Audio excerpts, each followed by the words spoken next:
Jumping back into our list is an entry that is a bit unique in its placement.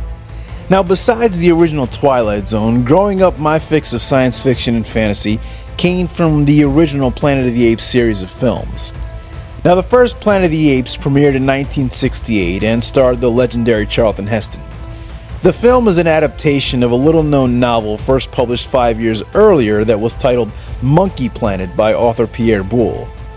Now, the story tells of three lost astronauts who crash land on a barren planet populated by upright walking and an intelligent race of apes who are the dominant life form on this said planet.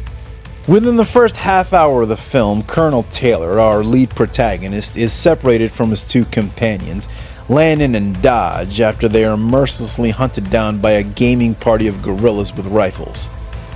Dodge is shot to death and Taylor is seriously wounded in the hunt. Taylor is nursed back to health by a sympathetic chimpanzee named Zira, and it is here we make our most important distinction about Ape City. Not all of its inhabitants are bloodthirsty hunters who despise humans.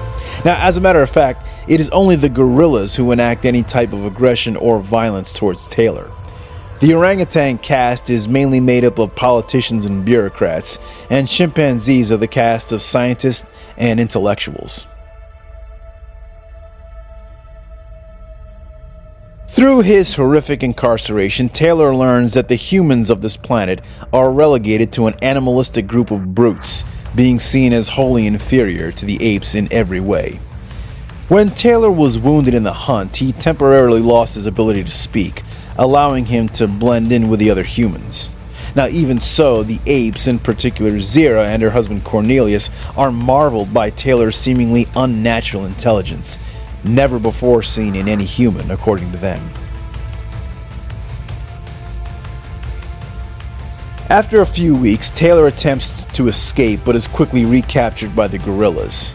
It's in this moment that Taylor's voice returns, to the absolute horror of the apes. This puts Taylor in even greater danger as he discovers the apes plan to lobotomize him just as they did his other companion, Landon. With the help of Cornelius and Zira, Taylor escapes a second time, riding far beyond the rim of Ape City. It's here where he learns the terrible truth that he's been on planet Earth this entire time, and that the ape civilization rose as a result of nuclear war, in an iconic scene where he comes face to face with a ruined Statue of Liberty.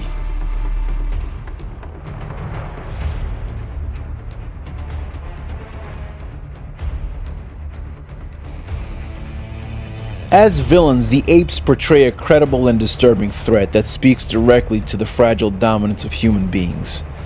The gorillas challenge our strength, and the orangutans mirror our arrogance and hubris in the form of politicians and bureaucrats that would stoop to any level to hold on to their power.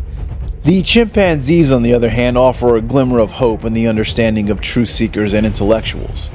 Now, the ape civilization almost perfectly reflects the complicated makeup of human society, but most importantly shows us that there is good and bad in every facet, race, creed, or nationality throughout the complex dance of life. The apes, in a very real sense, are us.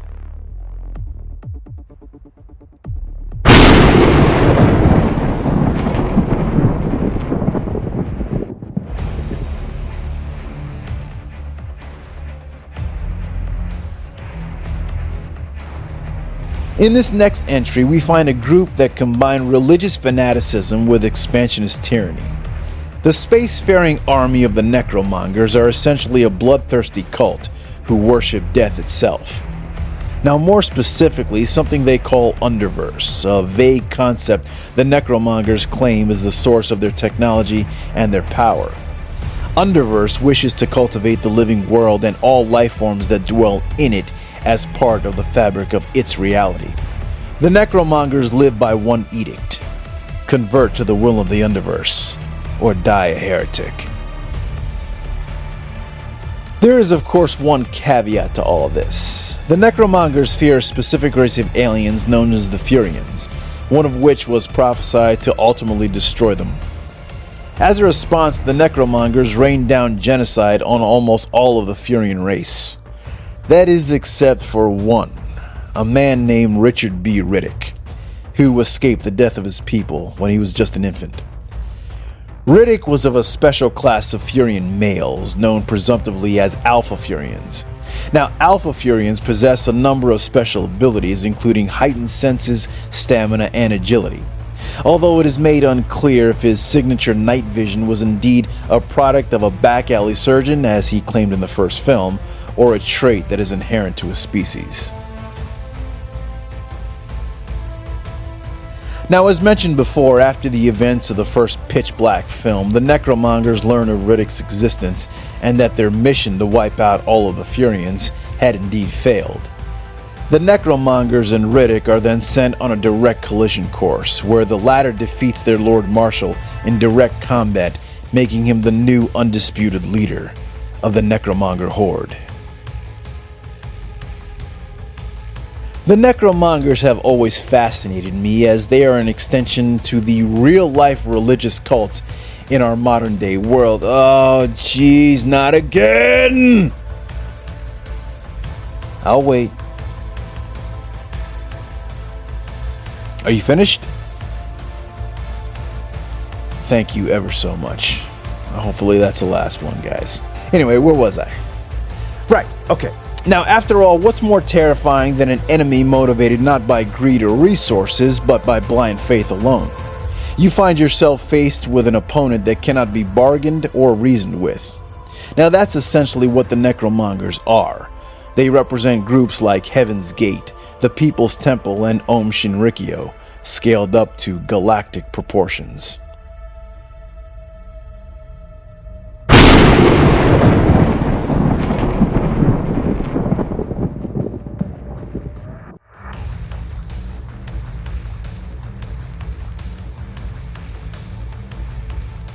Okay, so from religious zealots to 8-foot-tall conquering reptiles, the next faction on our list has always been one of my absolute favorites.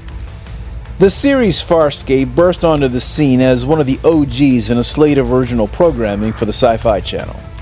It tells the story of one John Crichton, a lone astronaut and theoretical scientist who gets sucked through a mysterious wormhole and ends up on the other side of the known universe. In his almost never-ending quest to find a way back home, Crichton acquires a powerful and unknown technology from a primordial race of aliens known as the Ancients.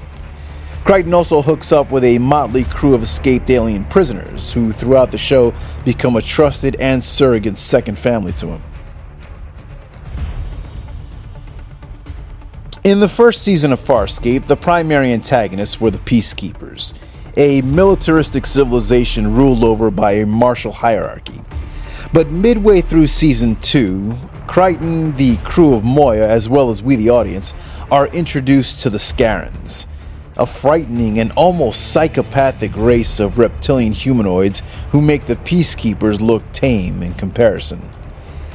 Now, it's explained that the Scarrans and the Peacekeepers have been embroiled in a galactic type of Cold War that has lasted for decades.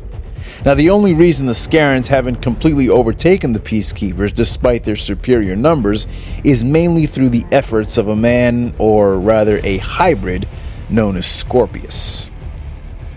This intimidating Scarran hybrid harbors a deep hatred for the patriarchal side of his heritage due to the Scarrans raping and killing his own mother, a young Sebastian woman. In his youth, Scorpius was tortured and humiliated by the Scarran Imperium.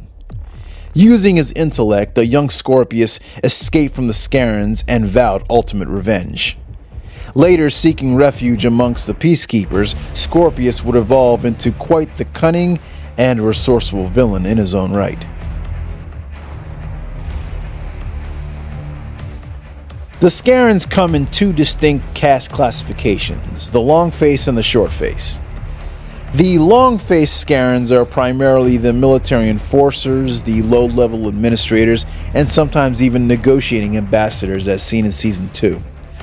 The short face are the ruling caste amongst the Scarran Imperium, as seen with figures like Empress Dalik and War Minister Akna.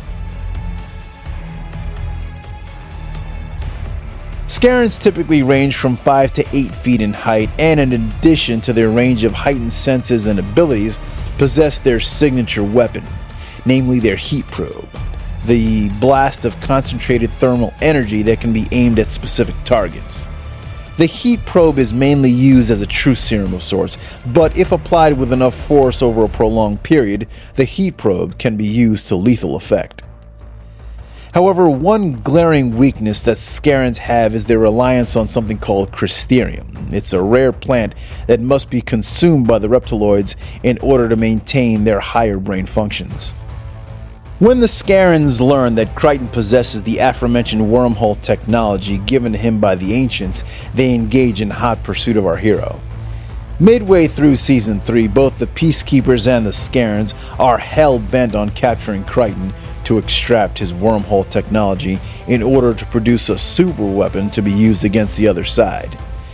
At the conclusion of the series, Crichton indeed delivers this super weapon in the form of a death-dealing black hole. Seeing just how monstrously destructive this weapon is, both the Peacekeepers and the Scarrans back down, agreeing to a mutual, albeit tenuous peace. The Scarrans perfectly amplify the tropes of the so-called lizard people that walk amongst us. They are the reptile people taken to its highest and most terrifying conclusion. They are the alpha predators of the Farscape universe, and I gotta tell you, I love them all the more for it. Simply put, the Scarran race is absolutely kick-ass.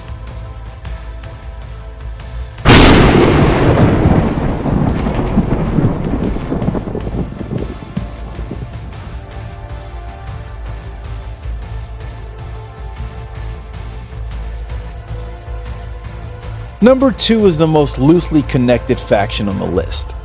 Now, many people might argue that the old ones are a more staple of horror than they are sci-fi, and in many cases they'd be right.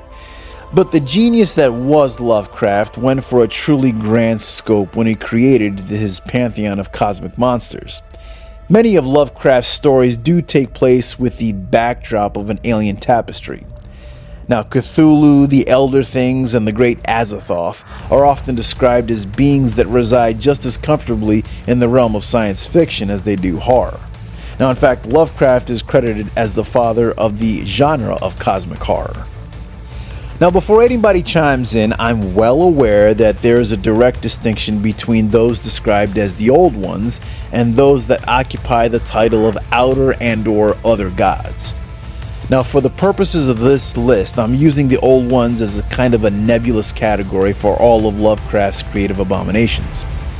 As such, I'm placing beings like the King in Yellow, Cthulhu, the Crawling Chaos, and Yog-Sothoth all in the same designation.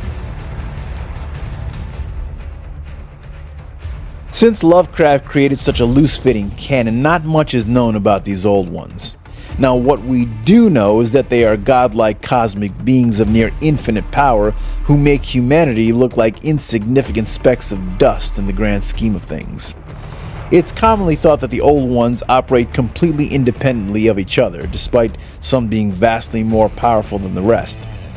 Now, the best things about the creations of Lovecraft was that he openly invited everyone to partake in his nightmares. He was known to encourage others to add on to the Cthulhu mythos, to create their own stories and characters within his universe, which of course many did. The most famous being writers like, people like August Derleth and of course Robert E. Howard, who was the creator of Conan the Barbarian, who was actively known to set his stories within the world and universe of Lovecraft.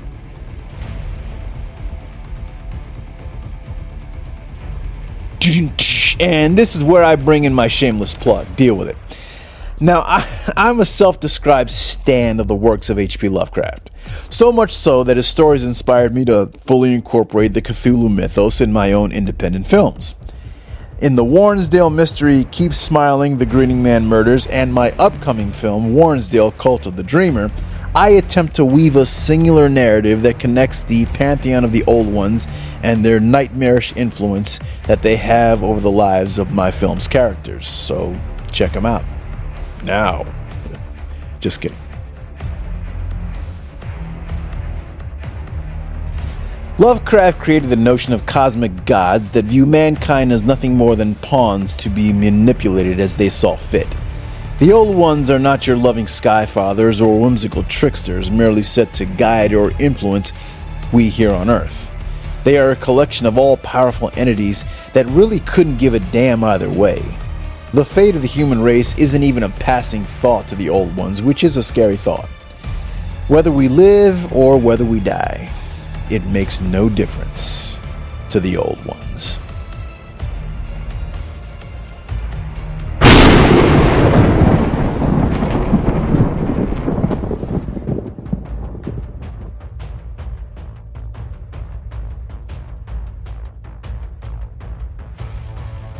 And now we finally arrive at the cream of the evil crop. The zenith, the pinnacle of ultimate villainy, in some aspects anyway. Now if you check on my video detailing the Code of the Sith, where I examine in depth what it really means to be a Sith Lord, you'll know that I personally don't consider the Sith to be necessarily all evil. They simply live by survival of the fittest. Now if you're not strong enough to live into the future, then you were never meant to survive in the first place. Much like we conservatives, the Sith operate mostly on what some would call cold logic. They believe in preserving their heritage and traditions to pass on to future generations.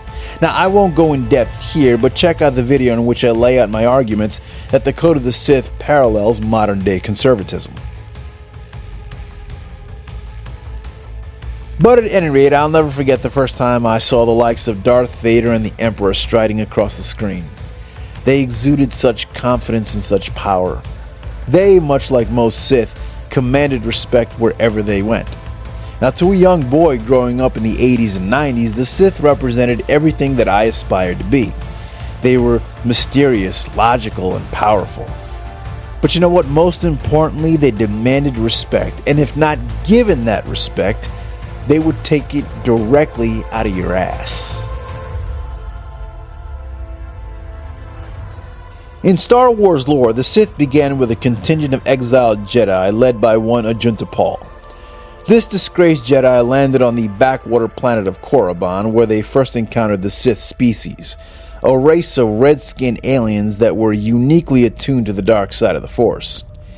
Using their own knowledge of the Force, Ajunta Pall and his accompanying ex-Jedi used their powers to dominate the Sith species and take control of Korriban. Through force of will and intermingling, the Order of the Sith was born, thus leading to thousands of years of dark side tradition, history, and conflict. Now, although the Sith are not the only faction in the galaxy which operate within the dark side of the Force, they are said to be the strongest and most powerful Darksider faction. Now, this is because the Sith are known to fully give themselves over to the dark side, holding nothing back. It is commented by many that unlike the Night Sisters or the Sorcerers of Rand, the Sith are the true children of the dark side of the Force.